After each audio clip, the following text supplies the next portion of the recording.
আজ প্রায় 5 বছর পর বাড়িতে যাচ্ছি। আর এই 5টা বছর না আমার পরিবারের কেউ আমার সাথে দেখা করেছে বা যোগাযোগ করেছে, আর না আমি ভাবিনি কখনো আমাকে আবার আমার পরিবারের সম্মুখীন হতে হবে। তবু নিয়তি যখন যাকে যখন যেখানে দরকার তখন সেখানেই পাঠিয়ে দেয়, কারণ নিয়তি কোনো অজুহাত মানে না। আমার জীবনের যোগসূত্র আমি আজও বুঝতে পারিনি। যাকে ভালোবেসেছি সেই ছেড়ে দিয়েছে, যার হাত ধরেছি কিছু রাস্তা চলার পর সেও হাত ছেড়ে দিয়েছে। কষ্ট পেতে পেতে আজ আমি শেষ হয়ে গেছি। ভালোবাসার বদলে পেয়েছি ধোঁকা। কষ্ট পেয়ে যাকে আঁকড়ে ধরতে চেয়েছি সেই আরো বেশি কষ্ট দিয়েছে। অতীতের অনেক প্রশ্নের উত্তর আজও পাইনি। আমার প্রশ্ন শুধু একটাই, কেন আমার সাথে এমন হলো? বাসের হর্ন শুনে বাস্তবে ফিরলাম। বাস এসে পড়েছে। 5 মিনিট পর বাস ছাড়বে। বাস আসার পর আমি আমার নির্ধারিত আসনে বসে পড়ি। ঠিক তখনই একটা বোরকা পরা মেয়ে আমাকে এসে বলতে লাগলো, এই যে একটু সরে যাবেন, আমি আমার সিটে বসতাম। মেয়েটার কণ্ঠ শুনে মনে হলো আমার চেনা, যার জন্য আজ সব থেকেও নেই। আজও তার উত্তর পেলাম না। আমার দোষটা কি ছিল? হ্যালো, সিটটা আমার। আমি কিছু না বলে সিট থেকে উঠে তাকে তার সিটে বসার জন্য জায়গা দিলাম। বাসে ওঠার কিছুক্ষণ পর বাস ছেড়ে দেয়, আর আমি কানে হেডফোন লাগিয়ে ফেলে আসা দিনগুলোর কথা ভাবতে লাগলাম। কতই না আনন্দের ছিল শৈশবের দিনগুলি। কিশোর, কিন্তু যৌবনের বয়সটা যে আবেগের আর কষ্টের হবে তা বুঝতেই পারিনি। আমার নাম হলো সানি, মা বাবার একমাত্র ছেলে। তবে এটা ভাববেন না আমি তাদের একমাত্র সন্তান। যদি তা ভাবেন তাহলে ভুল করবেন, কারণ আমার একটা আদরের ছোট বোন আছে, ওর নাম রিয়া। এই ভাইয়া, এই ভাইয়া উঠ না, দেখ কত বেলা হয়ে গেছে। ওই যা এখান থেকে, সারাক্ষণ খালি মশার মতো কানের কাছে ঘ্যান ঘ্যান করা ছাড়া তোর আর কোনো কাজ নেই। কি? আমি মশা? দাঁড়া, তোর ব্যবস্থা করছি। তোর যা করার করে নে। এখন আমি তোর ভাবিদের সাথে ঘুমের মধ্যে রোম্যান্স করব। তোর রোম্যান্স বের করছি। এই বলে আমার উপর বিনা মেঘে বৃষ্টিপাত হতে লাগলো। এই তুই এটা কি করলি? আমার ঘুমটা কি তোর কি শত্রুতা করেছে যে এভাবে আমাকে ভিজিয়ে দিলি? কি করেছে তোর ঘুম? আমার যে 9টায় স্কুলে যেতে হবে সেটা তোর মনে নেই? তো যা, আমাকে কেন বলছিস? আজ তোর 3rd ইয়ারের রেজাল্ট দিবে, তোর মনে আছে? আরে এটা তো মনেই ছিল না। আজ যে কি হবে তা আল্লাহই জানে। তাই তাড়াতাড়ি ঘুম থেকে উঠে কোনো রকমে ফ্রেশ হয়ে বোনকে নিয়ে ওর স্কুলে রেখে আমি কলেজের দিকে যাই। কলেজে যাওয়ার পর কলেজের মাঠের মাঝে আসতেই কিছু একটার সাথে ধাক্কা খেয়ে পড়ে যাই। যে আমাকে ধাক্কা দিয়েছে তাকে যখনই কিছু বলতে যাব তখনই, ওই পোলা, দেখে চলতে পারিস না? চোখকে চাঁদে রেখে আসছিস? কেমন লাগে বলুন? নিজে ধাক্কা দিয়ে ফেলে দিল আমাকে, কোথায় সরি বলবে তা নয়, উল্টো আমাকে গালি দিচ্ছ। তাই আমি বলতে লাগলাম, ওই সেমনি আমার চোখ যেখানে থাকা সেখানে আছে, কিন্তু তোর চোখ মনে হয় কোনো ময়দার দোকানে রেখে আসছিস, যার কারণে আমার মতো একটা কিউট ছেলের সাথে ইচ্ছা করে ধাক্কা খেলি। আর এদিকে মাইয়া দেখি রেগে পাকা টমেটোর মতো হচ্ছে। মনে হলো টমেটো একটু খেয়ে দেখি, কিন্তু আমার দুর্ভাগ্য যে আমি টমেটো খাই না। ওই কি বললি? আমি তোর ইচ্ছা করে ধাক্কা মারছি, তাই না? এবার দেখ। এই বলে একটা ধাক্কা দিয়ে মাইয়া ওখান থেকে চলে গেল, আর আমি কিছুই করতে পারলাম না। যাই হোক, তারপর মাটি থেকে উঠে বান্দরদের খুঁজতে লাগলাম, কিন্তু একটাকেও খুঁজে পেলাম না। তাই মন করে ক্লাসের রুমের দিকে যেতেই দেখি সব কয়টা বাঁদর মোবাইলে কি যেন দেখছে আর হাসতে হাসতে মাটিতে পড়ে যাচ্ছে। আমি মনে করলাম হয়তো কোনো ফানি ভিডিও দেখছে, তাই ওদের এই অবস্থা। ওদের কাছে যেতেই নাজবুল বলে উঠলো, কিরে মামা, তুই তো ফেমাস হয়ে গেলি। কেন রে, আমি এমন কি করলাম যে ফেমাস হয়ে গেলাম? আর তা আমি জানি না। কি করেছিস মানে? এই দেখ, কলেজের মাঠে তোর কত সুন্দর রোমান্টিক ভিডিও। তারপর ভিডিও দেখে তো আমার মাথায় হাত। এটা কিভাবে সম্ভব? কখন? কিভাবে আমি ওই বদমাইশ মেয়েটাকে করলাম? তখনই মনে পড়লো, এই জন্যই তো বলি, যখন প্রথমে মেয়েটার সাথে ধাক্কা খেয়ে পড়ে যাই তখন কেন যেন মনে হচ্ছিল ঠোঁটের কোনো কিছুর ছোঁয়া পেয়েছিলাম। এখন এই ভিডিও বাড়ির কেউ দেখলে আমি শেষ। তাই ওদেরকে বললাম, দোস্ত তোরা ভিডিওটা ডিলিট করে দে, যদি বাড়ির কেউ দেখে তো আমি শেষ। এইসব আমাদের বলে লাভ নেই। এই ভিডিও কলেজের সবার কাছে লাইভ টেলিকাস্ট হয়েছে। কি বলছিস? ঠিকই বলছি, তোর ভাগ্যটা আজ বেশি ভালো, কারণ আমাদের মধ্যে শুধু তুই পরীক্ষায় পাশ করেছিস। পরীক্ষা পাশ করেছি ভালো খবর, কিন্তু আজ যা হলো সেটা বাড়িতে জানলে আমি শেষ। তারপর মন খারাপ করে বাড়ির দিকে যাচ্ছি আর ভাবছি, আজকে যে কার মুখ দেখে ঘুম থেকে উঠেছি সব ওর জন্যে। একবার যদি ওর কাছে পাই তো দেখে নিতাম। যাই হোক, বাড়িতে এসে বাড়ির কলিং বেল বাজানোর কিছুক্ষণ পর আম্মু দরজা খুলে দিল। আমাকে আজ অন্য মানুষকে দেখে বলতে লাগলো, কি রে, আজ তোর কি কিছু হয়েছে? না কিছু হয়নি। ঠিক আছে, যা ফ্রেশ হয়ে আয়, খাবার দিচ্ছি। তারপর রুমে গিয়ে ফ্রেশ হতে যেই না বাথরুমের দরজা খুললাম, তখন বাথরুমের ভিতরে যে দৃশ্য দেখলাম তা দেখে একটা চিৎকার দিয়ে ওখানে জ্ঞান হারিয়ে ফেলি। আমি যেই না বাথরুমের দরজাটা খুললাম অমনি দেখি কলেজের ওই ডাইনি মেয়েটা আমার বাথরুমে রয়েছে। এই অবস্থা আমি জ্ঞান হারাবো না তো কি করব? যদি তাও আবারও কোনো ডাইনি মাইয়া হয়। যাই হোক, যখন জ্ঞান ফিরল তখন দেখি বাড়ির সবাই আমাকে ঘুরে ঘুরে দেখছে। আমি কিছু বলতে যাব তখনই আম্মু বলতে লাগলো, কি রে বাদর, বাড়ির সবাইকে তেলাপোকা দেখিয়ে ভয় দেখাস, আজ নিজেই তেলাপোকা দেখে ভয়ে জ্ঞান হারিয়েছিস? এসব কি বলছো তুমি? আমি কখন তেলাপোকা থেকে জ্ঞান হারিয়েছি? আমি তো না খালা, উনি তো তেলাপোকা দেখে ভয় পায় নাই, ভয় পেয়েছে তেলাপোকাদের বিয়ে দেখে। ওই কি সব বাজে বাজে কথা বলছেন? আমি কখন এসব বললাম? আমি নিজে দেখলাম, আপনি যেই না বাথরুমের দিকে যাবেন তখনই তেলাপোকা আপনার মাথায় পড়ার সাথে সাথে জ্ঞান হারালেন। ওই সেমনি তোরে কিন্তু এখন। তুই চুপ থাক, তুই যে মিথ্যা বলছিস তা তোর অবস্থা দেখেই বোঝা যাচ্ছে। এখন ফ্রেশ হয়ে খেতে আয়। ঠিক আছে, আমি তো মিথ্যা বলছি, তবে একটা বিষয় মাথায় ঢুকছে না, এই মেয়েটাকে আর আমার রুমে বা কি করছে?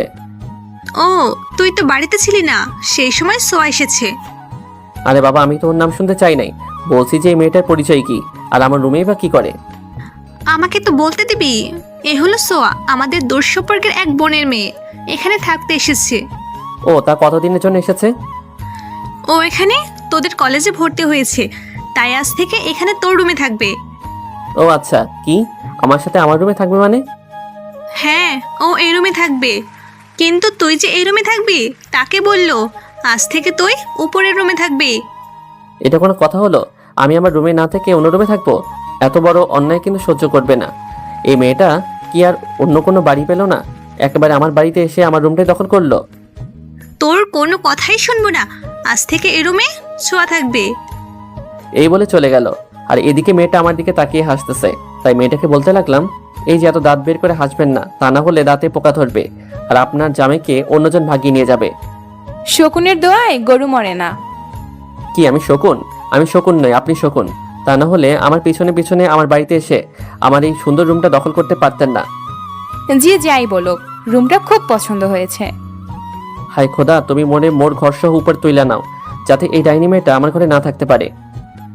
এই যে, কিছু কি আমাকে বললেন? এই মেয়েটার কান নাকি অন্য কিছু, যে মনের কথা শুনতে পারে নাকি? কই কিছু বলি নাই তো।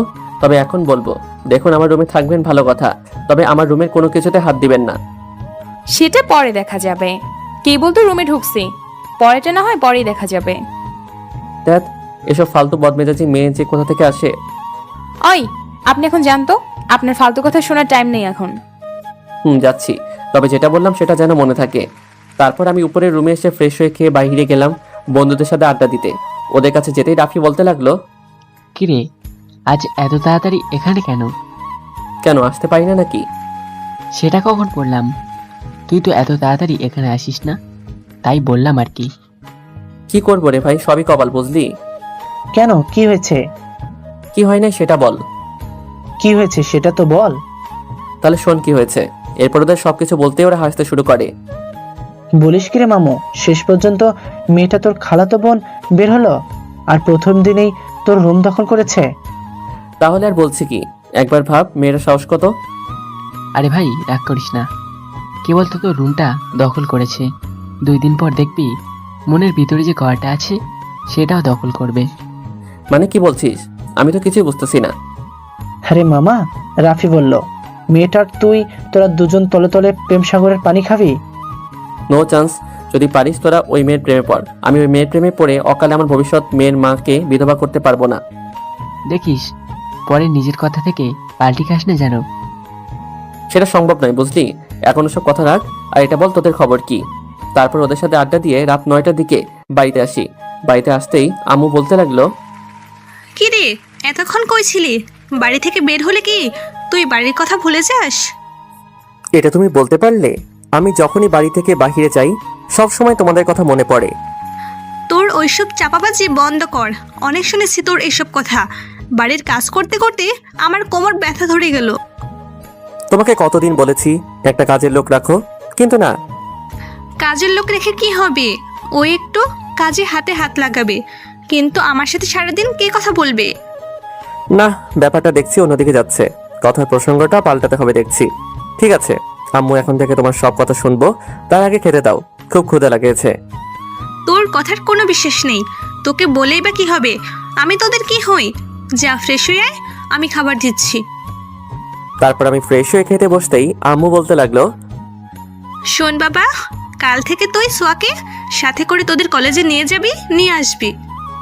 এই কথা শুনতেই ভাত আমার গলায় আটকে গেল।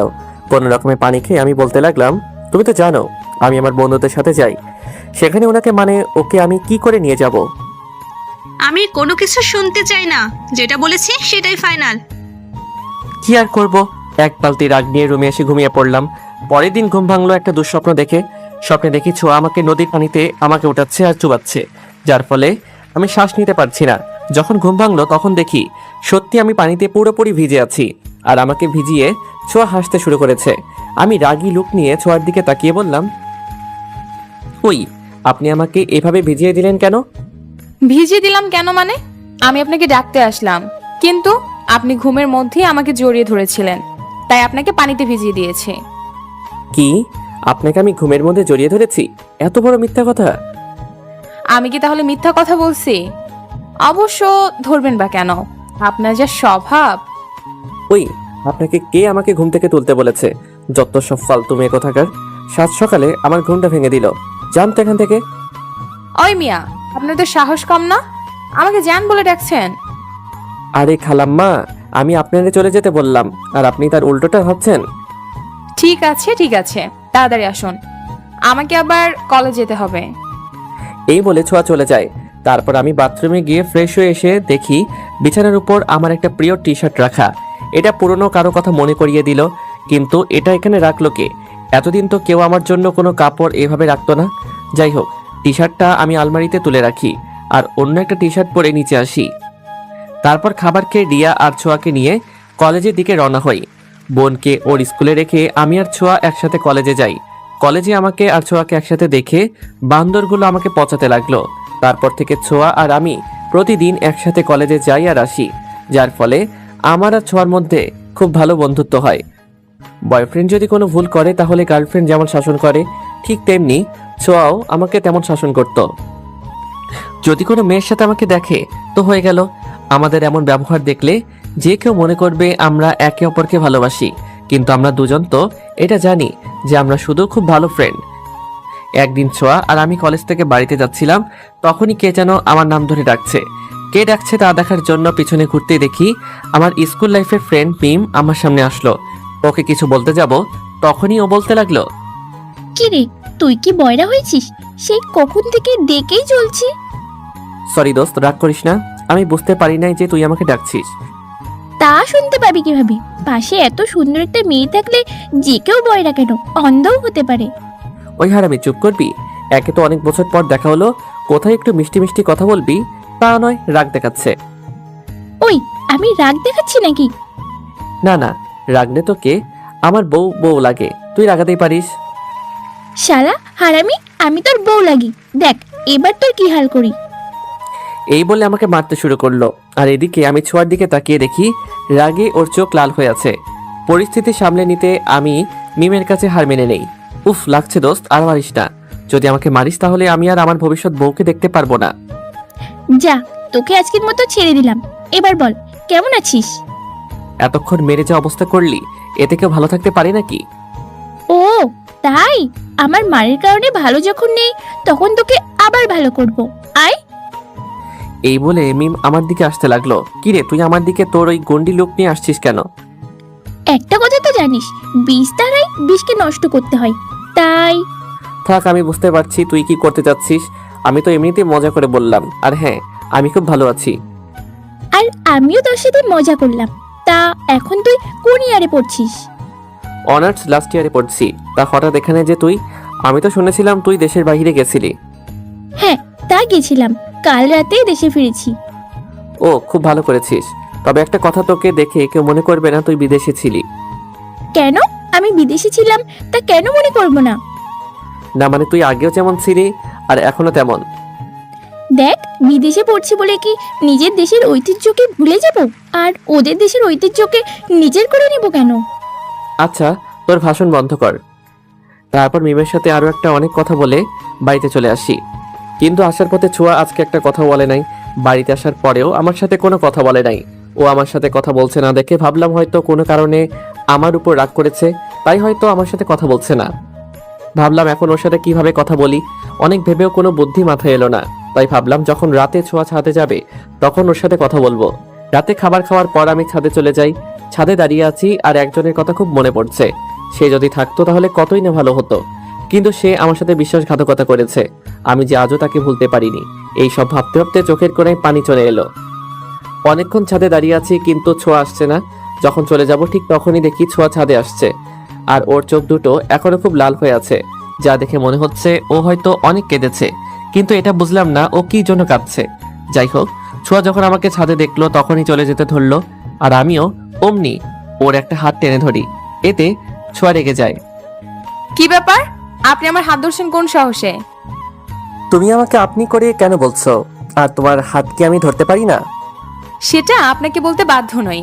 আমি কাকে কি ডাকবো। আর একটা কথা মনে রাখবেন, এভাবে বিনা অনুমতিতে আমার হাত ধরার সাহস দেখাবেন না। আমি ওর কথা শুনে মনে খুব কষ্ট পাই। আগে যখন ওর হাত ধরেছি ও কিছুই বলে নাই। মনে কষ্ট চাপা রেখে ওকে বললাম, তোমাকে সরি, আপনাকে একটা কথা বলতে পারি কি? যা বলার তাড়াতাড়ি বলেন, আমি ঘুমাতে যাব।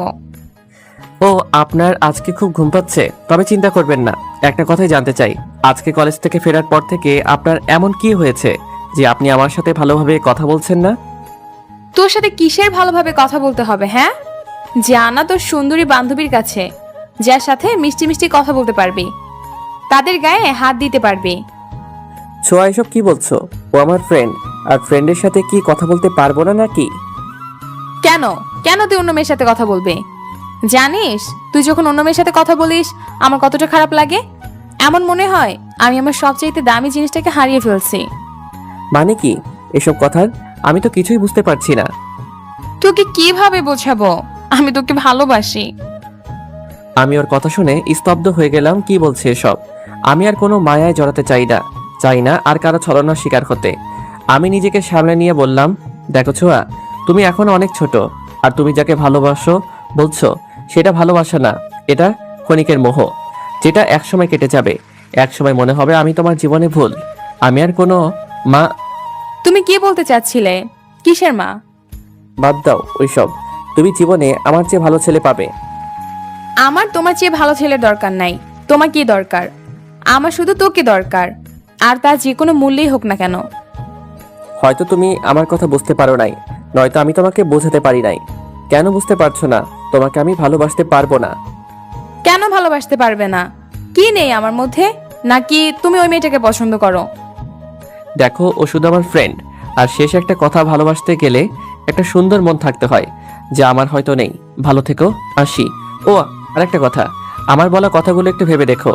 এই বলে যখন চলে আসবো তখনই ছোঁয়া বলে উঠলো, এটাই যদি তোমার শেষ কথা হয় তাহলে আমার একটা কথা শুনে রাখো। এই জীবনে আমি যদি তোমাকে না পাই তাহলে আমি কি করব সেটা তুমি ভাবতেও পারবে না। আমি ওর কথা শুনে থেমে গেলাম।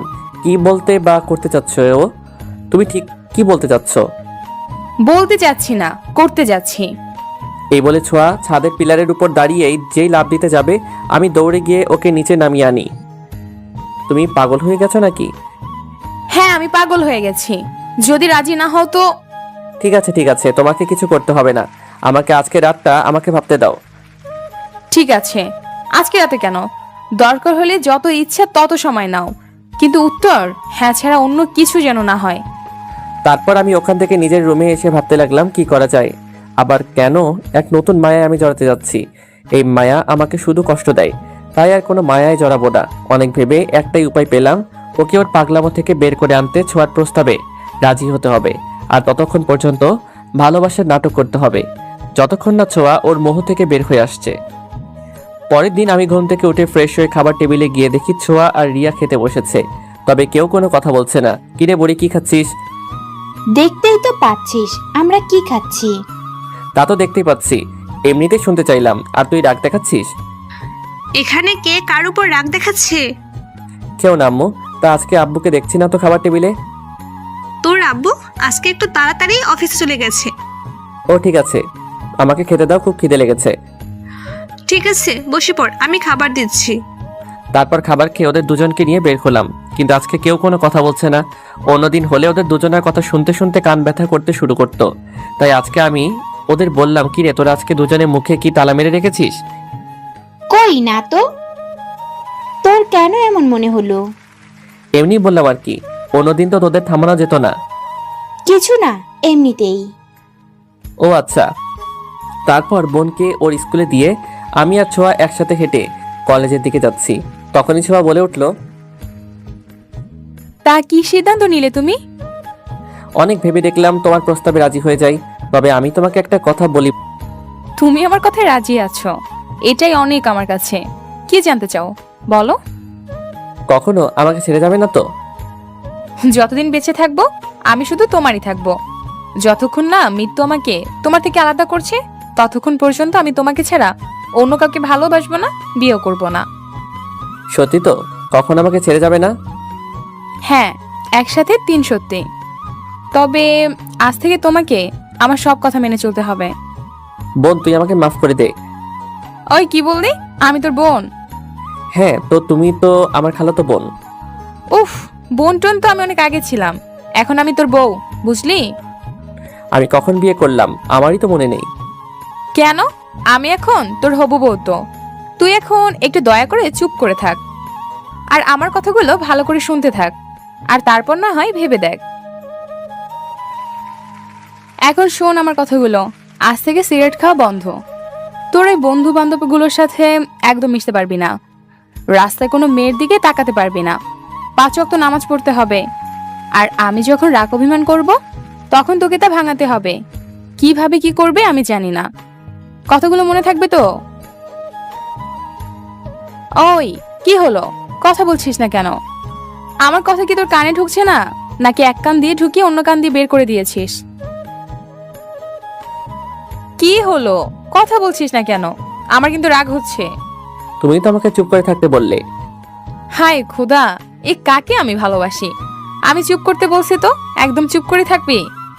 কাকে আবার তুমি আমাকে ভালোবাসো? তোকে ভালোবাসাটাই আমার সবচেয়ে ভুল হয়েছে। এই তো ইন্টেলিজেন্ট গার্ল, একদিনে বুঝে গেছো তুমি ভুল মানুষকে ভালোবাসতে চলেছিলে। তাই একটা কথা বলি। কি? এক কাজ করো, আমার সাথে ব্রেকআপ করে আমার থেকে ভালো ছেলের সাথে প্রেম করো। না না, এটা হচ্ছে না সোনা। অনেক কষ্টে তোমাকে আমি রাজি করিয়েছি। এখন যদি তোমাকে আমি ছেড়ে দেই, তাহলে সারা জীবন আমি কাকে জ্বালিয়ে খাবো? কাকে আবার? তোমার বরকে জ্বালাবে। ও তাই নাকি? হ্যাঁ। তাহলে অল্প একটু আগে কে যেন বললো ব্রেকআপের কথা? আরে আমিই তো বলেছি, যাতে তুমি কোনো ভালো ছেলেকে বিয়ে করে তার জীবনটা তেনা তেনা করে দিতে পারো। আমিও তো সেটাই করতে চাই। ওকে, তাহলে আজ থেকে ব্রেকআপ, কেমন? আরে আমাদের রিলেশনে তো একদিনও হয় নাই, আর তুমি বলছো এখনই ব্রেকআপ? তুমি এত বোকা কেন বলো তো? শুভ কাজে দেরি করতে নেই, এটা তুমি জানো না? দেখছো, আমি তো এটা জানতামই না। ঠিকই তো বলছো, শুভ কাজে দেরি করতে নেই। তাহলে আমি দেরি করছি কেন? আমিও তো সেটাই তোমাকে বলছি। তাহলে আজকেই আমাদের রিলেশনের শুরু, আর আজকেই শেষ। তাই? হ্যাঁ, আর দেখবে আমাদের এই লাভ স্টোরি একটা ইতিহাস হয়ে থাকবে। হ্যাঁ, আমিও চাই আমাদের লাভ স্টোরিটা ইতিহাস হয়ে থাক। আজকে তো আমাদের রিলেশনটা শুরু হয়েছে, তাই একটু আলাদাভাবে শেষ করবে, তাই তো? বাবু দেখছি খুব খুশি হয়েছে। যখন খুশি হয়েছে, তাহলে এক কাজ করি, এখন সোজা কাজী অফিসে চলে যাই।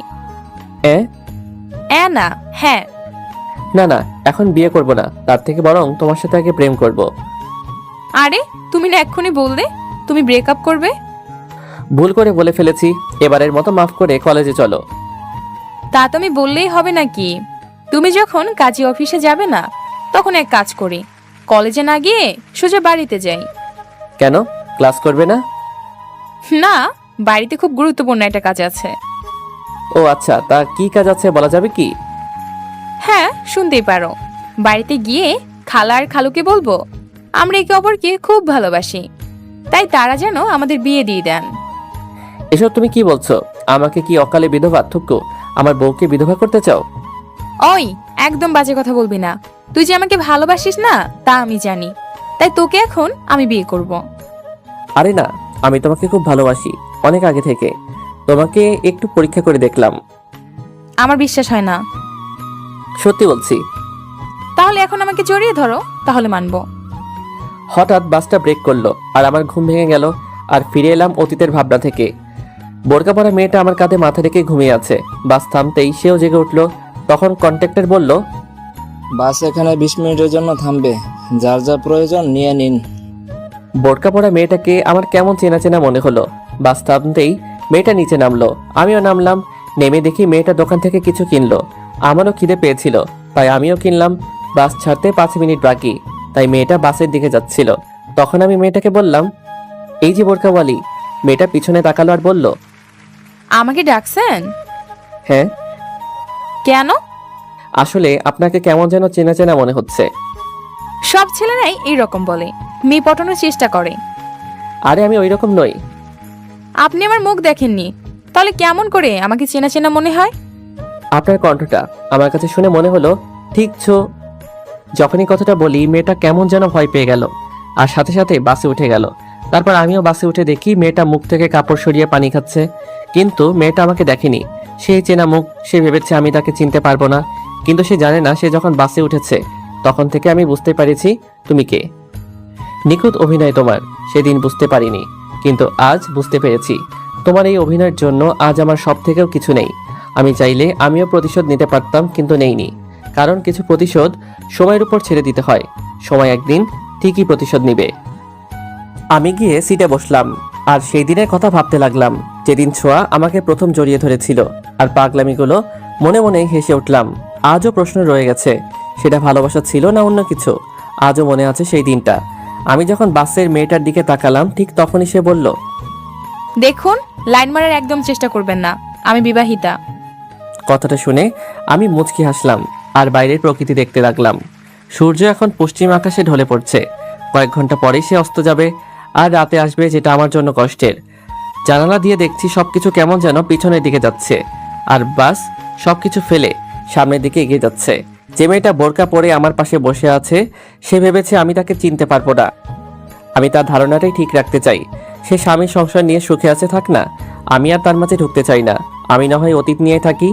আজ থেকে 5 বছর আগে যখন ছোঁয়া আমার জীবনে এসে আবারও ভালোবাসতে শিখিয়েছিল, আবার বাঁচতে শিখিয়েছিল, তখন এটা ভাবিনি যে আমার জীবন এভাবে পাল্টে যাবে। চলুন আবার অতীতে ফিরে যাই। ওই, একদম বাজে কথা বলবি না। তুই যে আমাকে ভালোবাসিস না তা আমি জানি, তাই তোকে এখন আমি বিয়ে করব। আরে না, আমি তোমাকে খুব ভালোবাসি, অনেক আগে থেকে। তোমাকে একটু পরীক্ষা করে দেখলাম। আমার বিশ্বাস হয় না। সত্যি বলছি। তাহলে এখন আমাকে জড়িয়ে ধরো, তাহলে মানবো। কি আর করা, বাধ্য হয়ে ওর শর্ত মানতে হলো। সেই সাথে ওর মাথা থেকে বিয়ের ভূত নামিয়ে ওর সাথে কথা বলতে বলতে কলেজে চলে আসলাম।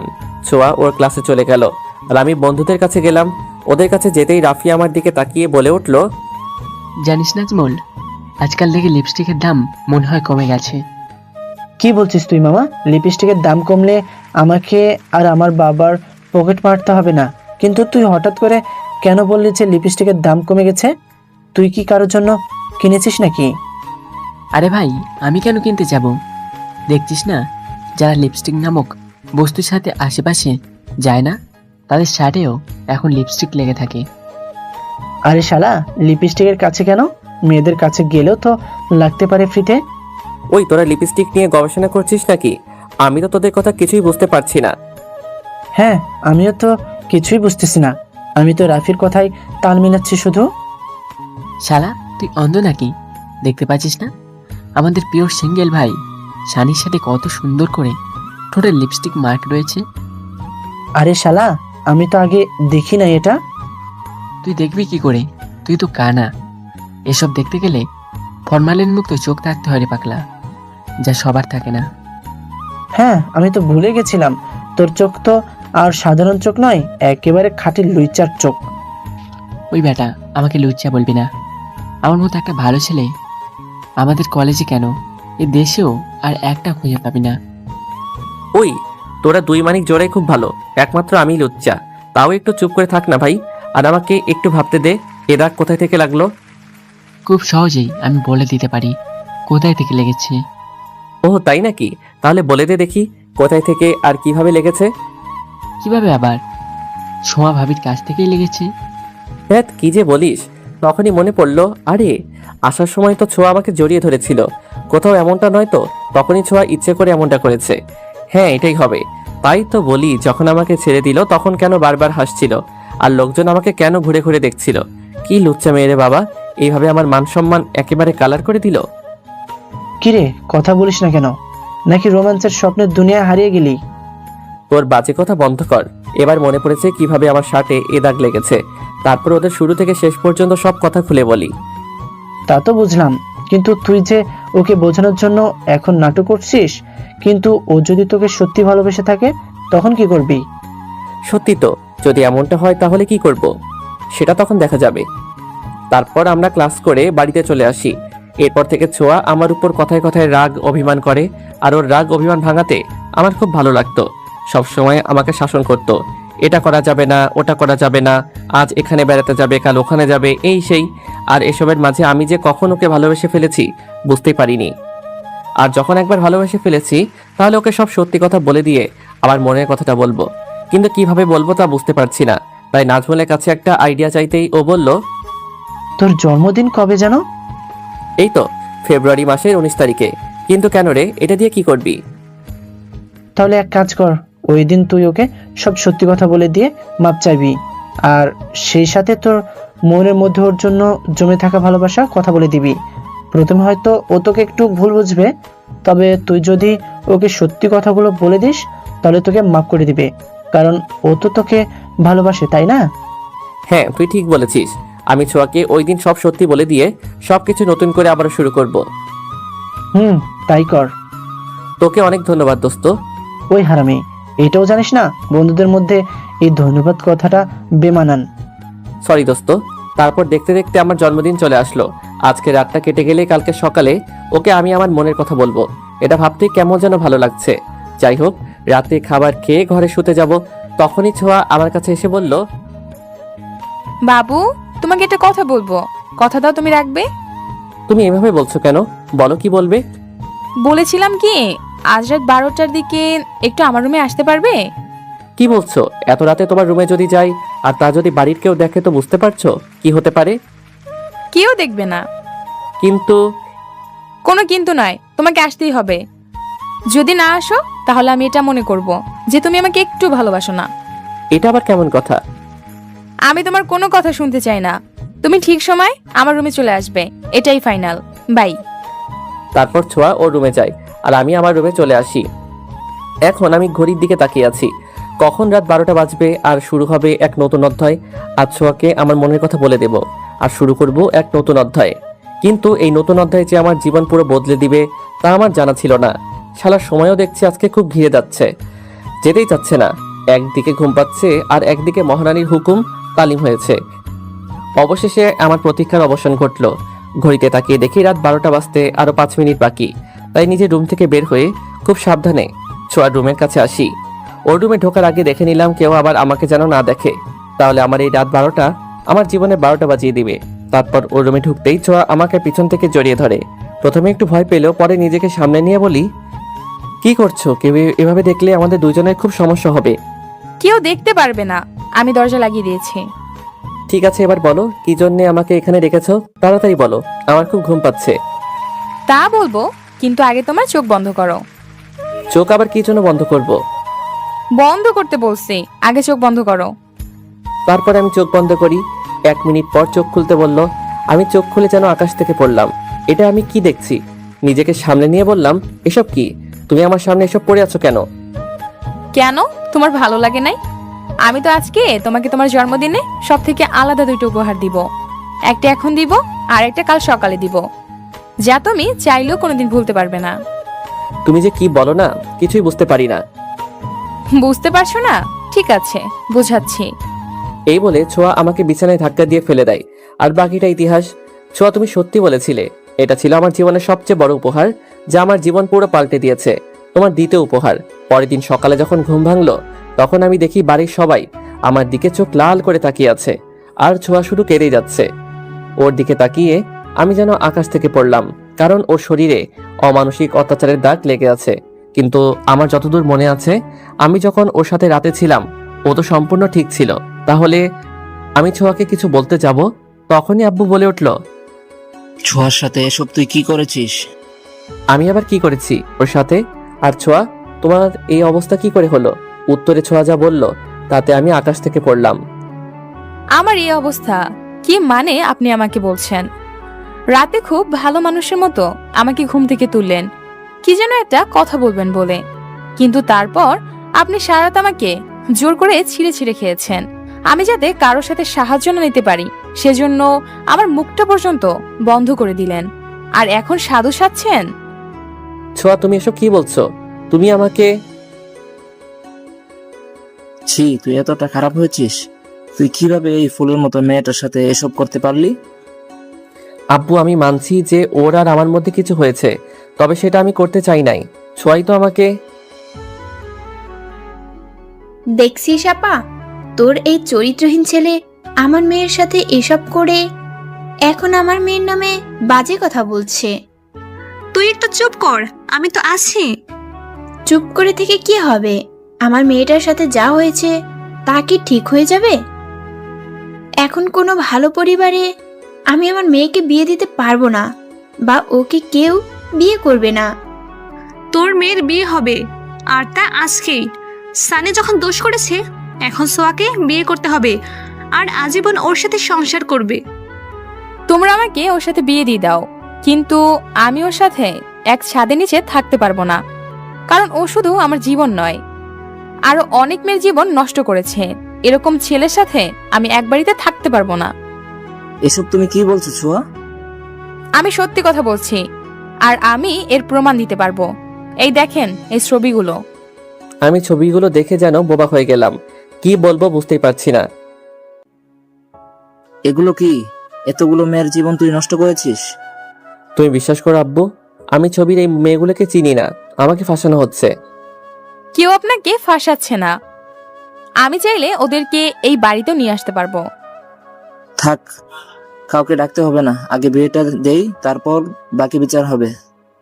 তারপর বাড়িতে কাজী ডেকে আমাদের বিয়ে দেওয়া হয়। কাজী চলে যাওয়ার পর আব্বু বলল, তোর রুমে তোর যা যা আছে সবকিছু নিয়ে বাড়ি থেকে বের হয়ে যা। আব্বু, এসব তুমি কি বলছো? আমি বাড়ি থেকে বের হয়ে যাব মানে?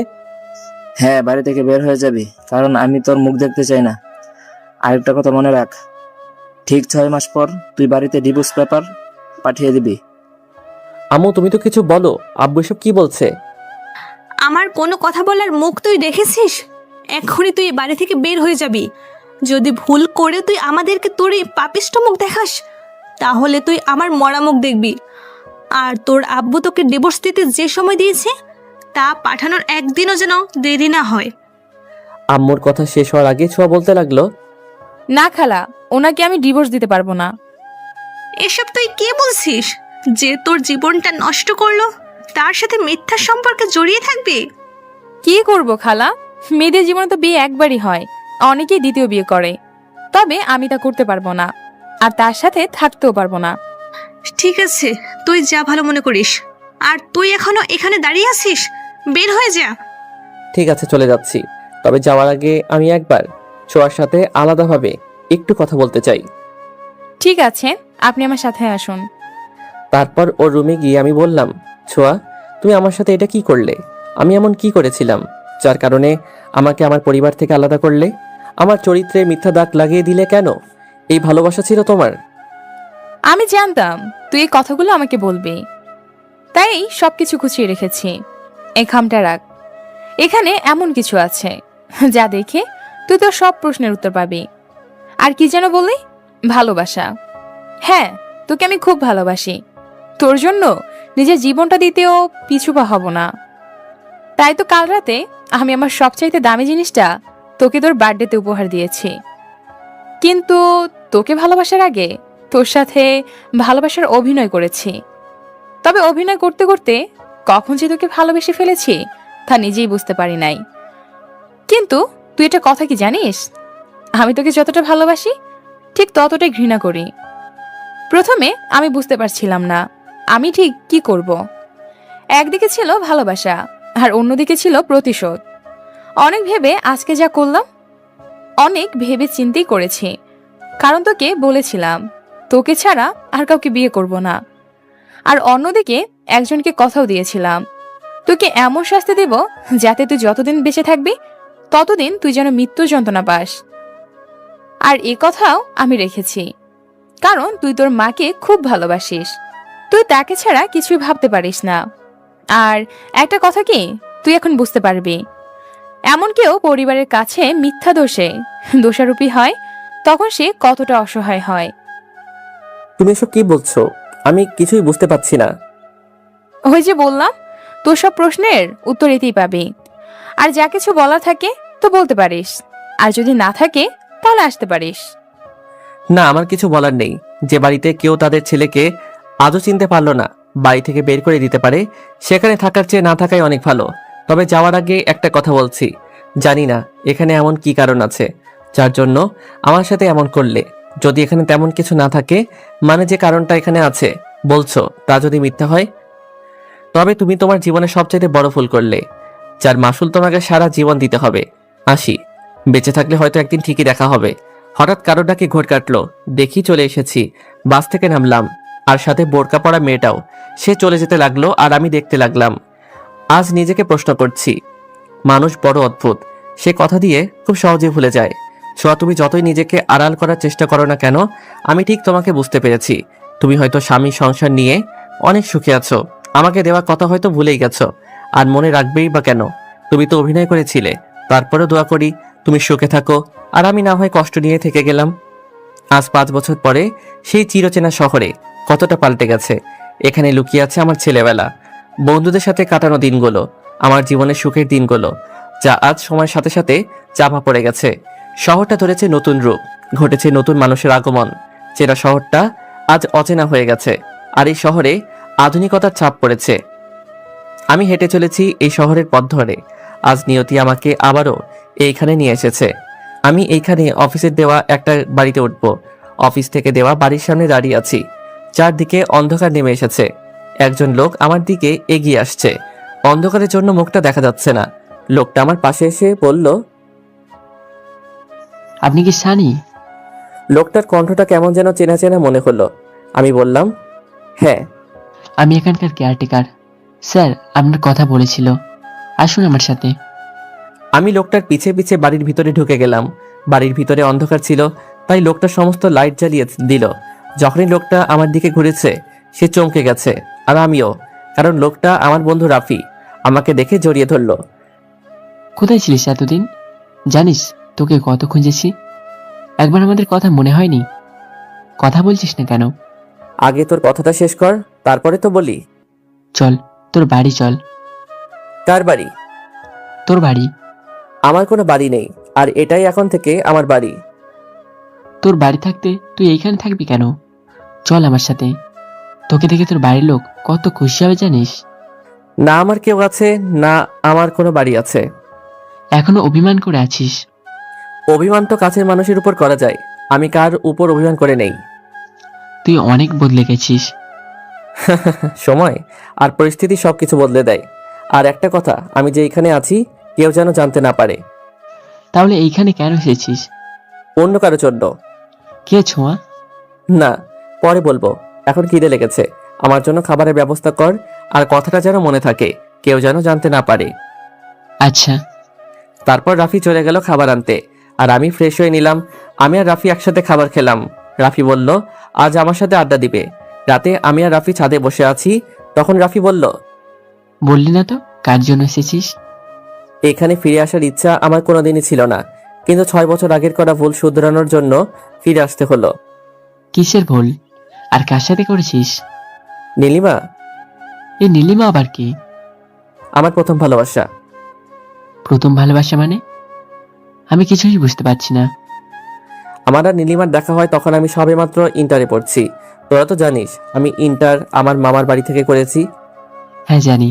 তা নীলিমার সাথে তোর পরিচয় হলো কেমন করে? নীলিমা তখন 10ম শ্রেণীতে পড়তো। তখন আমাদের কথা হতো না, কিন্তু রোজ দেখা হতো। আমি অনেকবার চেষ্টা করেছি কথা বলতে, কিন্তু পারিনি। আর এসএসসি পরীক্ষা শেষে ও নিজেই একদিন আমার সাথে কথা বলতে আসে। তারপর? তারপর আমাদের রোজ কথা হতো। আমাদের সম্পর্ক ধীরে ধীরে ভালোবাসায় রূপ নিতে থাকে। আমার ইন্টার পরীক্ষার পর আমি ওকে প্রপোজ করি। আমি জানতাম না ও আমাকে ভালোবাসে কিনা। প্রপোজের বদলে ও আমাকে চড় মারে। কেন? ও কি তোকে পছন্দ করতো না? আরে না, ও আমাকে পছন্দ করতো। তাহলে তোকে চড় মারলো কেন? কারণ আমি ওকে আই লাভ ইউ বলতে 2 বছর লেগেছিল। আমার কথা শুনে রাফি হাসতে থাকে। তা তোদের সমস্যা হলো কোথায়? যে ব্রেকআপ করলি? 2 বছর আমরা ভালোভাবেই ছিলাম। আমি তখন ইন্টার 2য় বর্ষে ছিলাম আর ও 1ম বর্ষে।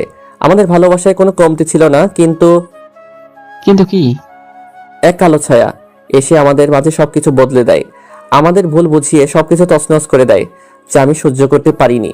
যার কারণে আমি বাড়ি ফিরে আসি আর এইখানেই ভর্তি হই। তারপর কি হয়েছিল? অনেক বছর পরে আজ জানতে পারলাম আমি ভুল ছিলাম। আমাদের সম্পর্ক ভাঙার জন্য মিথ্যে নাটক সাজানো হয়েছিল আর আমরা ওইখানে ফেসে যাই। কিছুই বুঝলাম না। আমি আমার জীবনের সমীকরণ আজও বুঝতে পারিনি। তুই আর কি বুঝবি? অনেক রাত হয়েছে, আমি এখন ঘুমাবো। আচ্ছা, আমি তাহলে যাই, কাল কথা হবে। রাফি চলে যাচ্ছিল, তখন আমি বললাম, কথাটা যেন মনে থাকে। কোন কথা? আমি যে এইখানে আছি কেউ যেন জানতে না পারে। Okay bro. রাফি চলে গেলে আমি ঘুমানোর চেষ্টা করলাম। সকালবেলা পাখিদের ডাকে ঘুম ভাঙে। চারদিকে আকাশটা পরিষ্কার হয়ে গেছে, সূর্য উদয় হচ্ছে। এই শহরের সকালটা আমার বড্ড চেনা, কারণ এইখানে কাটিয়েছি জীবনের অনেকগুলো বছর। আজ হয়তোবা শহরটা আমাকে ভুলে গেছে, কিন্তু আমি ভুলিনি। এই শহরে আবার ফিরে আসার কারণ দুইটা, একটা অফিসিয়ালি আর আরেকটা আমার ভুল শুধরানো। তাই ফ্রেশ হয়ে ঠিকানা নিয়ে বেরিয়ে গেলাম খুঁজতে, যার জন্য আবারও এই শহরে ফিরে আসা। আমার এই শহরটা চেনা, যার জন্য ঠিকানাতে পৌঁছাতে অসুবিধা হয়নি। কিন্তু ওই ঠিকানায় গিয়ে দেখি বাড়িতে কেউ নেই। বাড়ির দারোয়ানকে ওদের কথা জিজ্ঞাসা করতেই বলল, বাড়ির সবাই ছোট মেয়ে শ্বশুর বাড়িতে গিয়েছে তার ননদের বিয়েতে। আমি ওখান থেকে চলে আসি আর ফুটপাত দিয়ে হাঁটছি। তখনই কে যেন পিছন থেকে আমার নাম ধরে ডাক দিল। প্রথমে ভাবলাম হয়তো আমার মনের ভুল, আর আমি যে এখানে ফিরে এসেছি তা কেউ জানে না। তাই ওসবে মন না দিয়ে সামনের দিকে হেঁটে চলেছি। ওই সানি, দাঁড়া বলছি। ওই সানি, আমি নাজমুল, একটু দাঁড়া। আমি নাজমুল নামটা শুনেই পিছনে ঘুরে দেখি নাজমুল। সত্যি এই হারামিটা আমাকে চিনল কি করে? নাজমুল আমার সামনে এসে বলল, ওই হারামি, তুই এত স্বার্থপর কেন? তোকে কোথায় না কোথায় খুঁজেছি, আর তুই দিব্যি ঘুরে বেড়াচ্ছিস। আরে ভাই থাম থাম একটু। এত প্রশ্ন একসাথে করলে আমি কোনটার উত্তর আগে দিব আর কোনটা পরে দিব? চুপ হারামি, একটা কথা বলবি না। আমাদেরকে ভুলে গেছিস তা তো বুঝতেই পারছি। ওই তোর মুখ বন্ধ কর। আমার কথা বাদ দে, তুই তো এখন তোদের বাড়িতে যাবি, তাই তো? সরি ভাই, তুই হয়তো ভুলে গেছিস, বর্তমানে আমার নিজের বলতে কোনো বাড়ি নেই। তবে অফিস থেকে থাকার জন্য যে বাড়ি দিয়েছে, এখন সেখানে যাব। কি বলছিস তুই? তুই তোদের বাড়িতে যাবি না মানে? আর তোর বাবা মা নিজেদের ভুল বুঝতে পেরেছে? তো আমি কি করব? আর একটা কথা মনে রাখ, আমার কোনো বাবা মা নেই আর নেই কোনো বাড়ি। দেখ, যা হবার তো হয়ে গেছে। আর ছোঁয়া? হ্যাঁ জানি, ও ওর স্বামী সংসার নিয়ে সুখে আছে। আর তুই যেটা ভাবছিস? আরে বাদ দে না, বেশি কথা বললে কিন্তু আমি চলে যাব। চল আমার সাথে। কোথায়? আমার বাড়িতে, ওইখানে রাফি অপেক্ষা করছে। তার মানে রাফি জানে তুই এসেছিস আর আমাকে বললো না? আমি মানা করেছি, এখন চল তো, অনেক দিন আড্ডা দেই না। তারপর আমি আর নাজমুল আমার অফিস থেকে দেওয়া বাড়িতে গেলাম। সেখানে দেখি রাফি আমার জন্য অপেক্ষা করছে। তিনজনে আড্ডা দেওয়া শুরু করলাম। তখন রাফি বলল, সানি, তুই নীলিমার কথাটা পুরো বলিসনি। নীলিমাটাকে? তারপর নাজমুলকে সব বললাম। তখন নাজমুল বলল, এতদিন তুই কোথায় ছিলি? কি করেছিলি? কিছুই তো বললি না। জীবন কাকে বলে আমি এইখান থেকে চলে যাওয়ার পর বুঝতে পেরেছি। জীবন যুদ্ধ কাকে বলে তা বুঝেছি। তারপর আমি বলতে শুরু করলাম, বাড়ি থেকে বের হয়ে যাওয়ার পর কোথায় যাব, কি করব বুঝতে পারছিলাম না। পকেটে কোনো টাকা নেই যে কিছু একটা করব। হঠাৎ করে হাতে থাকা মোবাইল ফোনটার দিকে তাকিয়ে ভাবতে লাগলাম, যদি ফোনটা বিক্রি করি তাহলে কিছু টাকা হাতে পাবো, কিন্তু যদি মোবাইলটা বিক্রি করি তাহলে তো কারোর সাথে যোগাযোগ করতে পারবো না, না কারোর সাথে কোনো যোগাযোগ রাখবো না। সবার থেকে অনেক দূরে চলে যাব, যাতে কেউ চাইলেও আমার সাথে কোনো যোগাযোগ না রাখতে পারে। তাই আমার এই মোবাইল ফোনটা বিক্রি করতে হবে, আর সেই সাথে সিমটাও ভেঙে ফেলতে হবে। তারপর অনেক চেষ্টা করলাম মোবাইল বিক্রি করতে, কিন্তু কেউ কিনতেই চায় না। অবশেষে 10,000 টাকার মোবাইল মাত্র 3,000 টাকায় বিক্রি করি। তারপর পকেটে থাকা সিমটা ভেঙে ফেলি আর ঢাকার উদ্দেশ্যে রওনা দেই। ঢাকা এসব বিপদে পড়লাম, কোথায় যাব কি করব বুঝতেই পারছি না। রাস্তায় রাস্তায় ঘুরছি, কিন্তু কি করব বুঝতেই পারছি না। যদি কোথাও ঘর ভাড়ার জন্য যাই তো বলে ব্যাচেলারদের ঘর ভাড়া দেওয়া যাবে না। কথায় বলে না, অভাগা যেদিকে যায় সাগর সেই দিকে শুকায়। যখন কোথাও ঘর ভাড়া পেলাম না তখন বাধ্য হয়ে মোটামুটি দেখতে একটা মেসে উঠলাম। তারপর এখানকার বড় ভাইদের সাথে পরিচিত হই। তারা আমার পরিবারের সম্পর্কে জানতে চাইলে বাড়িতে কে কে আছে সব বলি, কিন্তু বাড়িতে আমার সাথে কি হয়েছে তা কাউকেই বলি নাই, কারণ এতে তারা আমাকে খারাপ ভাববে। কি কাজ করব কিছুই ভেবে পাচ্ছিলাম না, কারণ তখন রেজাল্টটাও পাইনি যে চাকরি করব। তাই ওনাদের কাছে বলি যদি তারা একটা কাজের ব্যবস্থা করে দেয় তাহলে ভালো হতো। তখন ওদের মধ্যে আনোয়ার নামে এক বড় ভাই আমাকে একটা কাজের ব্যবস্থা করে দেয়। জীবন চলতে থাকে। তার কয়েক মাস পর যখন রেজাল্ট বের হয় তখন একটা চাকরি পাই। চাকরি পাওয়ার পর জীবনটা একটু পাল্টে যায়। কোম্পানি থেকে থাকার জন্যে একটা বাড়ি দেয়, তাই ম্যাচ থেকে সেই বাড়িতে উঠি। তবে সাথে আনোয়ার ভাইকেও সাথে নেই, কারণ আমার বিপদের দিন এই মানুষটা আমাকে সাহায্য করেছে। আনোয়ার ভাই আমার সাথে 2 বছর ছিল, পরে তিনি তার গ্রামের বাড়ি চলে যায়। আমাকে আনোয়ার ভাই অনেক সাহায্য করেছে, সে না থাকলে আমি হয়তো এখানে পৌঁছাতে পারতাম না। জীবন থেকে কিভাবে আরো 3টা বছর কেটে গেল বুঝতেই পারলাম না, কারণ আমি ব্যস্ত ছিলাম নিজেকে গড়ার জন্য। নিজেকে সব সময় মানুষের আড়ালে লুকিয়ে রাখতাম যাতে কষ্টগুলোর কথা মনে না হয়। একদিন অফিসে বসে কাজ করছিলাম, তখন পিয়ন এসে বলল যে বস আমাকে ডাকছে, তাই আমি তার ক্যাবিনে যাই। সেদিন হয়তো আমার জীবনের ভালো দিন ছিল, তাই তো আমার জমে থাকা অনেক প্রশ্নের উত্তর পাই। সেদিন বসের ক্যাবিনে এমন একজনকে দেখি যে আমার সাথে বিশ্বাসঘাতকতা করেছিল, যে আমার সবকিছু কেড়ে নিয়েছিল। ক্যাবিনে ঢোকার পর স্যার বলল, আরে সানি, তোমার কথাই বলছিলাম আমার জামাই বাবাজির সাথে। তা স্যার কি জন্য আমাকে ডেকেছিলেন? আমি কিছুদিনের জন্য বাইরে যাচ্ছি, তাই অফিসের সব কাজ ওর হাতে তুলে দিতে চাই, আর আমি আশা করি তুমি ওকে সাহায্য করবে। স্যার আপনি কিছু বলতে যাব তখনই স্যারের জামাই আমার দিকে তাকালে আমি বড় ধরনের শক খাই, কারণ ছেলেটা সুমন ছিল। আপনারা হয়তো ভাবছেন এই সুমনটা আবার কে, তাহলে শুনুন। এই সুমন এক সময় আমার খুব ভালো বন্ধু ছিল, তাই ওর সাথে আমি আমার সব কথাই শেয়ার করি। কিন্তু ও আমার বন্ধুত্বের মর্যাদা না দিয়ে পিছন থেকে আমার কলিজায় আঘাত করে। সুমনকে উদ্দেশ্য করে বললাম, এ কি, তুই এখানে কেন? তখন স্যার বলতে লাগলো, সানি, তোমার সাহস কি করে হলো আমাকে তুই করে বলার? সরি স্যার, আপনাকে কথাটা বলি নাই। আমি আসলে, আমাকে থামিয়ে সুমন বলে উঠল, বাবা সানি আপনাকে কথাটা বলে নাই, আমাকে বলেছে। ও, তাহলে সুমন, তোমরা কি আগে থেকে একে অপরকে চিনতো? হ্যাঁ, অনেক আগে থেকে, কারণ আমরা দুজন খুব ভালো বন্ধু। ওকে থামিয়ে আমি বললাম, সরি মিস্টার সুমন, আমি আপনাকে আমার জীবনে প্রথম দেখলাম, আর বন্ধুত্ব তো আর অনেক পরের কথা।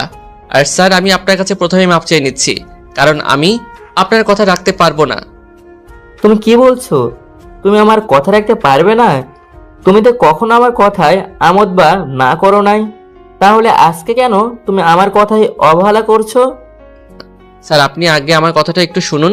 আমার কিছুদিনের জন্য ছুটি লাগতো, কিছুদিন থেকে নিজেকে খুব একা একা মনে হচ্ছে, আর কাজেও মন বসছে না। মন খারাপ, কাজে মন বসছে না, এসব কি ওই সত্যি, নাকি তুই আমাকে দেখে এসব অজুহাত দিয়ে এখান থেকে পালাচ্ছিস? সরি স্যার, আপনাকে দেখে পালাবো কেন? আমি কি চোর ডাকাত নাকি? কেন খুনি যে আপনাকে দেখে পালাবো? আর আমি পালাতে শিখিনি। তোর এই স্বভাবটা এখনো বদলানো না। যাই হোক, তুই কি আজ আমাকে মাফ করতে পারিস নাই? সরি, আপনি হয়তো এটা জানেন না যে কোনো অপরিচিত মানুষকে বিনা কারণে ক্ষমার কথা আসছে কোথা থেকে, আর এটা আমার অফিস। অযথা এসব কথা না বলাই ভালো নয় কি? তোমরা কি বলছো এসব? কিছুই বুঝতে পারছি না। জামাই বাবাজি বলছে ও তোমাকে চিনে, তুমি বলছো চিনো না, আবার ও মাফ করার কথা বলছি। এসব কি? ওসব কিছু না স্যার। কি কিছু না? আমাদের এতদিনের বন্ধুত্ব কি করে তুই ভুলতে পারিস? মানছি আমি একটা ভুল করেছি, তাই বলে কি আমাকে মাফ করা যায় না? যদি মাফ করতে নাই পারিস, তোকে আমাদের পুরনো বন্ধুত্বের কসম, এতদিন পর যখন দেখা হলো একটু তো ভালো করে কথা বল। তোর মতো বিশ্বাসঘাতকের মুখে বন্ধুত্ব নামক কথাটা মানায় না। তোর কাছে এটা একটা মাত্র ভুল মনে হয়, যার জন্য আমার জীবন লন্ডভন্ড হয়ে গেছে, যে তার বন্ধুর ভালোবাসার মানুষকে বিয়ে করতে পারে। তখনই স্যার ও মেয়েটা চমকে উঠে বলল, এসব আপনি কি বলছেন? আমি আপনাকে কোন দিন ভালোবাসতে গেলাম? আপনি কি আমার সংসার ভাঙতে চাইছেন? সরি, আমি কখন বললাম আপনি আমাকে ভালোবাসেন বা আমি আপনাকে? আপনি তো এখনই বললেন। হ্যাঁ বলেছি, তবে আপনি তো ওর বউ নন, ওর বউ তো নীলিমা। আমি ওর বউ। আর এই নীলিমাটা আবার কে? এই নামে তো আমি কাউকে চিনি না, এই নাম তো ওর মুখে শুনিনি। কি বলছেন এসব আপনি? ওর বউ মানে? এই মেয়েটা কি বলছে? এই মেয়েটা তোর বউ মানে? তাহলে তুই 2টা বিয়ে করেছিস আর এটা এদের থেকে লুকিয়ে রেখেছিস? ছি, তুই এতটা খারাপ। সুমন কিছু বলছে না, মাথা নিচু করে আছে। অবশ্য এটা আবার নতুন কি? তোর যে চরিত্র, এটাই স্বাভাবিক। এই যে আপনি আমার বরের নামে এসব কি বলছেন? আমার বরের চরিত্র খারাপ? আপনি আমাদের কর্মচারী, তাই আপনি কর্মচারীর মতোই থাকুন। তাই তো থাকতে চেয়েছিলাম, কিন্তু আপনার এই গুণধর বর আমাকে যদি আমার বন্ধুত্বের কসম না দিত তাহলে কিছুই বলতাম না।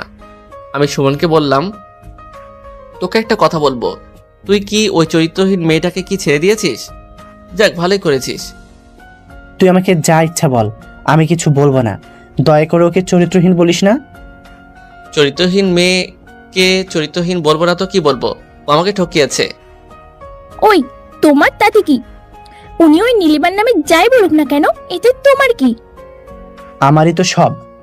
আমার তৈরি করা একটা মিথ্যা নাটকের কারণে এমন একটা ঘটনা ঘটেছে যা আমাকে আজও কুড়ে খাচ্ছে। মানে কি এমন করেছো? বলবো, আজ সব সত্যি কথা বলবো। আমার একটা মিথ্যা নাটকের কারণে আজ আমি আমার সবচাইতে ভালো বন্ধুর কাছে অপরাধী, ওর ভালোবাসার মানুষের কাছে অপরাধী। দোস্ত, তুই আমাকে মাফ করে দিস। সব দোষ আমার, নীলিমার কোনো দোষ নেই। তুই নীলিমাকে খারাপ চরিত্রহীন মেয়ে বলিস না। মানে কি? আমি কিছুই বুঝতেছি না। সুমন বলতে শুরু করলো, যেদিন তুই আমার সাথে নীলিমার পরিচয় করিয়ে দিয়েছিলি, ওই দিন আমি ওকে দেখে ওর রূপের প্রেমে পড়ে যাই। তাই আমি সবসময় চেয়েছিলাম তোদের দুজনকে আলাদা করে দিতে, যাতে তোর জায়গা আমি নিতে পারি। কিন্তু আমি কিছুতে আলাদা করতে পারছিলাম না। যখন দেখলাম তোদেরকে এত সহজে আলাদা করা যাবে না, তখন আমি খুব জঘন্য একটা পরিকল্পনা করি তোদেরকে আলাদা করার জন্য। আর আমি এই পরিকল্পনায় সফল হই। মানে এইসব কিছু মিথ্যা ছিল? হ্যাঁ, সব আমার সাজানো ছিল তোদের আলাদা করার জন্য। তোদেরকে আলাদা করার জন্য আমি প্রথমে নীলিমার কাছে তোর আর একটা মেয়ের এডিট করা এমন কিছু ক্লোজ ছবি পাঠিয়ে দেই, আর নীলিমাকে বলি তুই ওকে ধোঁকা দিচ্ছিস। পরে আমার সাথে নীলিমার কিছু ছবি এডিট করে তোর কাছে অন্যের মাধ্যমে পাঠিয়ে দেই। এতে তোরা আমার প্ল্যান মতো দুজনকে ভুল বুঝিস। আর তোকে এটাও বলি যে আমার সাথে নীলিমার বিয়ে ঠিক হয়েছে। আর তুই যখন রাগ করে নীলিমার ওই ছবিগুলো নিয়ে গিয়ে ওর বাবার সামনে ওকে অপমান করে আসিস, তখন ওর বাবাও ওকে অপমান করে। তার মানে নীলিমা নির্দোষ ছিল? হ্যাঁ। সুমনের এই কথাটা শোনার পর আমার বুকের ভিতর মনে হচ্ছে সবকিছু ভেঙে যাচ্ছে। আর মনে মনে বলছি, আমি এত বড় ভুল কি করে করলাম? যাকে ভালোবাসলাম তাকে চিনতে পারলাম না। কি করে আমি এত বড় ভুল করলাম? আমি তখন সুমনকে জিজ্ঞাসা করি, নীলিমা এখন কোথায়?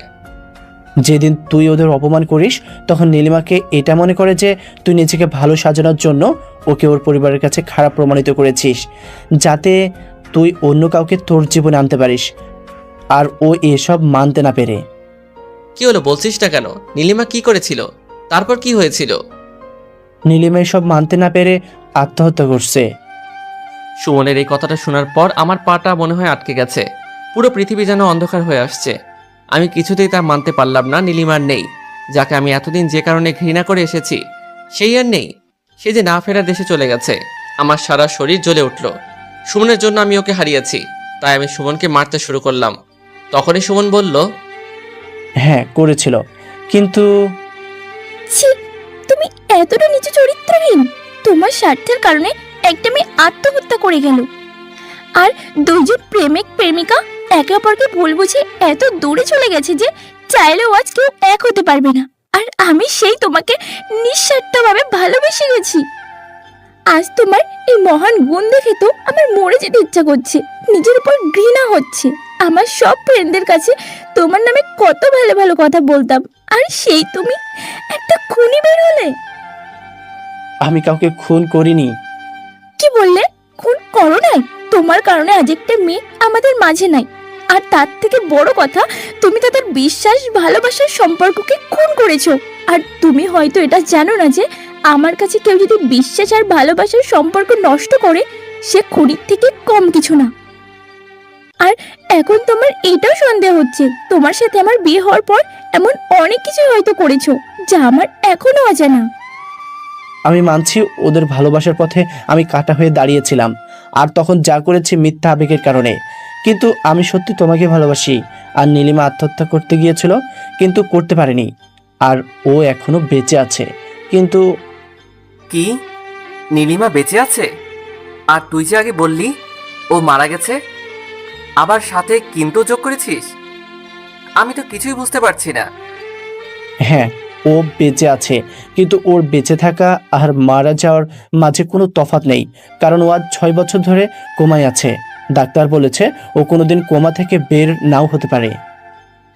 না, ওর কিছু হতে পারে না। আমি বেঁচে থাকতে ওর কিছু হতে পারে না। ওকে ভুল বুঝে ওর সাথে আমি যে অন্যায় করেছি, তার ক্ষমা না পাওয়া পর্যন্ত ওর কিছু হতে পারে না। আচ্ছা, একটা কথা বলতো, তুই এত কিছু কি করে জানলি? আমার কারণে যাদের এত কিছু হলো তাদের খবর আমি রাখবো না, এটা হতে পারে? আর আমি ওটাও জানি তোর সাথে কি হয়েছে। তোর সাথে যা হয়েছে তা খুব খারাপ হয়েছে। আমি জানি তুই এসব করতে পারিস না। ওসব পুরনো কথা বাদ দে, আগে বল নীলিমা কোথায় আছে? হ্যাঁ জানি, ওরা কোথায় থাকে। ওরা তোর এলাকাতেই থাকে। তুই সত্যি কথা বলছিস তো? হ্যাঁ, আমি সত্যি কথা বলছি। তাহলে আমি আজকে আমাদের ওখানে চলে যাব। কি বলছো? তুমি চলে গেলে ওকে অফিসের কাজ কে বুঝিয়ে দিবে? আর